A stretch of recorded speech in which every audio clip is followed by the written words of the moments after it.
Welcome back to Space Between Ideas. I'm Blaine Gates. So, where are we? Today is day number 24, and we will be talking about inventiveness. All right. What is inventiveness? So, basically, let's start to create insight. I think that over the past 23 days, remember you got your Endeavor Elements badge and you got your State Progress badge. Now, the reason why those two things are so important is because that's how we are going to create insight, all right? So we are going to try to figure out, okay, so as I introduce you to these new themes from the book Create Crucial Insight, then we're going to put them within this framework, right? So, okay, so which of the Endeavor elements are we working with? Are we trying to think about some potential? Do we want to increase, develop, work with potential?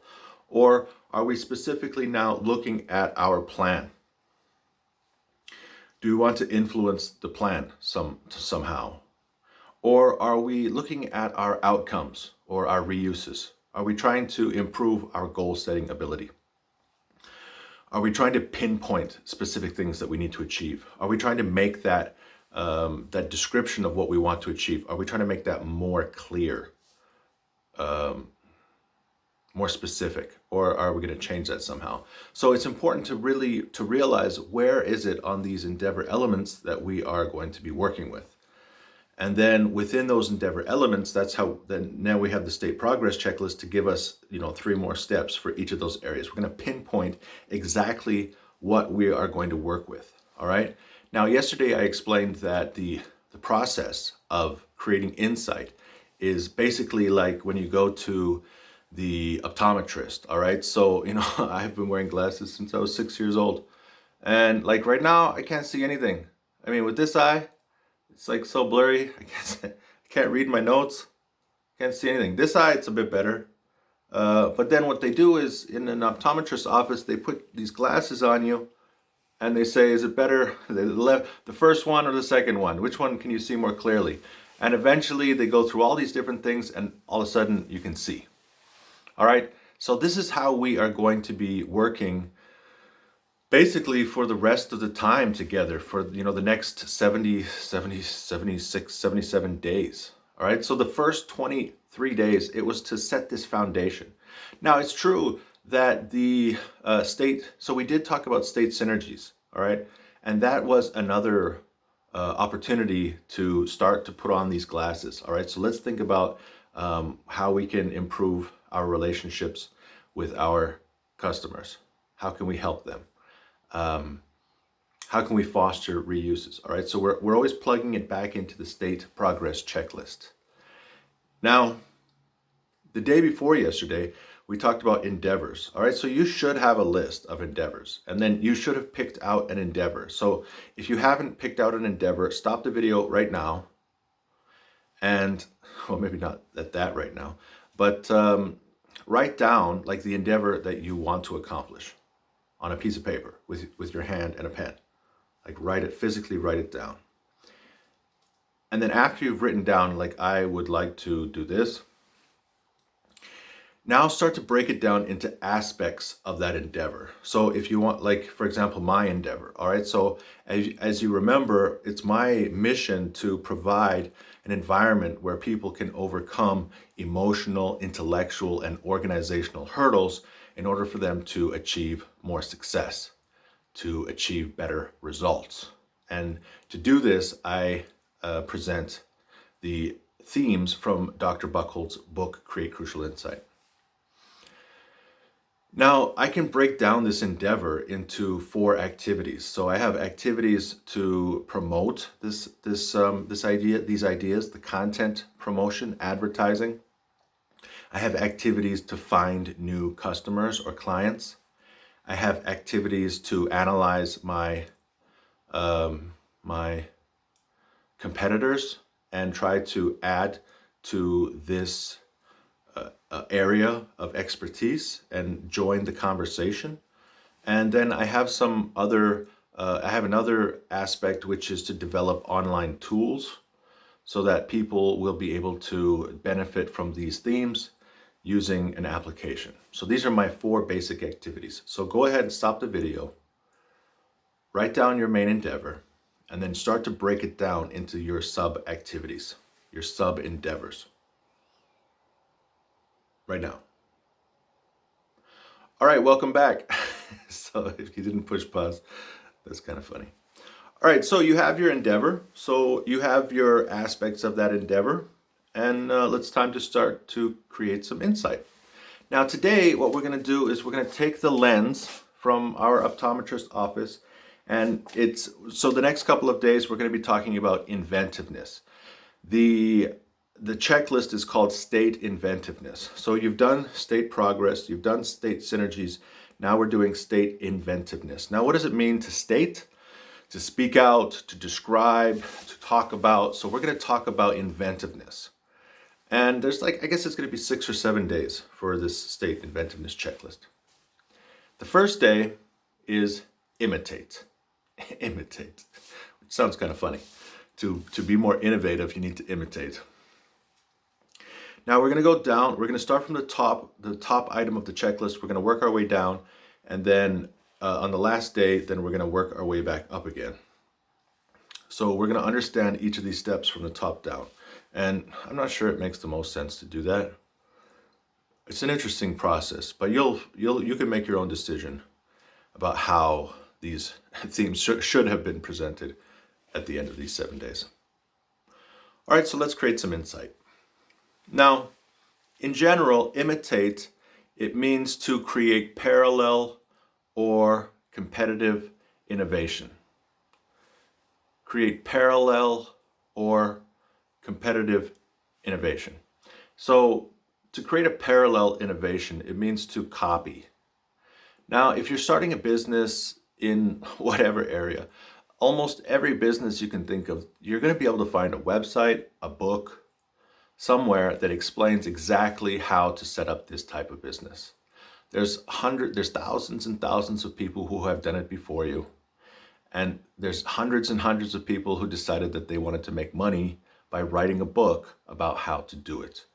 And then you have all kinds of people on the internet, on YouTube, for example, who are presenting information every single day exactly how you can improve and develop some type of product, some type of service, some type of business.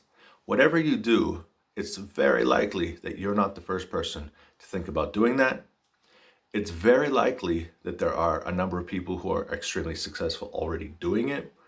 And it's very likely that you will increase your ability to succeed if you copy the people who already gave you a recipe for how to succeed. So when we think about imitate, now what are we talking about? So let's jump back into the endeavor elements. Can you do something to imitate how other people are shaping potential? All right, so resources. All right, so if you want to achieve the same successes as other people, you're going to need the same resources. So obviously, if you want to do an internet-based business, then you need to imitate the resources that these other folks have. You need to buy a computer. You need to have access to the internet. You need to understand how internet tools work. You need to develop skills based on how to use these tools. And then you need to develop skills for how to create this business online and how to connect with people online. So all of those resources can be imitated from other people. Also, exciting motivation. Okay, so that's within shape potential. Exciting motivations. All right, so how are people motivated in the same way? Do people want to achieve the same purposes? Maybe if you're trying to build a business and your people, like their ability, their motivation level, and their drive, their purposes in their lives are not as strong as the people who are in these other companies who are currently succeeding. All right, so how can you imitate the way that maybe the incentives that are provided within companies that are currently succeeding in the area that you want to succeed in? How about interactions? All right, so maybe the top company in your industry or the companies who are succeeding and you'd like to imitate their product or service, maybe they interact in a certain way. And it's because of the way that they interact that they're able to get that level of success. Is there something there you can imitate? All right, so now we move from shaping potential, we go up to forming agendas. All right, so what can you imitate about the assumptions that these leaders in the industry have and have created? Do you have access to the same information sources that they do? Are you able to develop the same worldview? Or if you're going to not imitate, but you're going to develop a competitive line, then you need to both understand where they're coming from and you need to understand even more. So you need all of their information and you need more information. All right, so what kind of scenarios do these competitors have they created? Can you imitate the scenarios? Can you go through the same process of thinking through scenarios so that you understand why they've chosen a certain approach to doing that business? And then eventually you create a plan. So are you going to create a parallel plan? Are you going to be able to create a plan that's exactly like the leaders in the industry? Or are you going to create a plan so that you can create a competitive innovation? And then perform action. All right, so maybe the folks that you are competing with that you need to imitate, they're working 10 hours a day and you're currently working 2 hours a day. So like if you can't perform the actions, like think about like an Olympic swimmer. Remember that guy that won like 1 million gold medals? Michael Phelps. So like if you want to beat Michael Phelps, you have to be able to, first of all, you have to have the same resources as him. You have to have the same body. You have to have the same motivation. You have to have like the same type of interactions, the coaching, and the support system around him. And then you have to have the same understanding of your brain has to work in the same way to be able to train the way that he trains, to be able to move in the water the way that he moves in the water. And then when you perform the action, then you'll finally be able to perform the action the same way that he does, and then you'll be able to capture those gold medals. All right, so also recognizing outcomes. All right, so now we've moved out of the agenda and we're actually now, well, I guess we've already talked about perform action. So that's talking about creating insight. So are your goals, when you look at these companies that you want to either imitate or compete against, can you picture in your mind, do you understand what they are actually trying to achieve?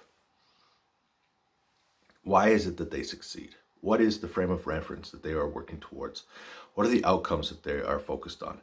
And then how do they plan to reuse those things in the future? Are they playing on a basis, on a foundation of reuse and reuse and reuse, a success upon success upon success?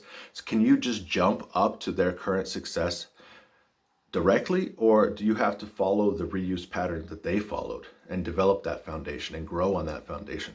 Like if you think about the automotive industry, so in the United States and in Europe, in Italy, you have in Germany, you have and probably England, you have some pretty fantastic car companies that have been developing engine technology in cars for decade upon decade upon decade. And so you have the brightest minds with decades of experience. And then all of a sudden you go to China and you have these guys who are just are new in the industry. And they're trying to develop this car. I mean, I know that there's like the the FAW, the first automotive works factory. It was started in Changchun, and they had a cooperation with some German engineers, and they've been producing vehicles there for decades. But do they have the same experiences? Do they have the same amount of innovation? Do they have the same amount of competitive pressure? Do they have the same amount of pride as the guys in Italy who are creating Ferrari over but over decade after decade after decade? And I just think it's interesting that sometimes if you think you can jump into the circus and compete like at that level without the decades of reuses, of innovation upon innovation, and understanding the nuances and understanding why those things developed in those ways, then it may be difficult to compete at the same level as other people who have that experience. All right, so So the idea of inventiveness, the basic idea of inventiveness is that there are needs for innovation. All right, so you have your group of people, you have your team, and you recognize that there's a need for innovation. You recognize that you need to imitate some of the processes of your competitors. Now, in the group of people that you're working with, or you specifically, do you have the ability to innovate? So if you're going to compete with these guys, there's a need to innovate. Does that ability to innovate also live within you? All right. Do you know how to innovate? Can you innovate?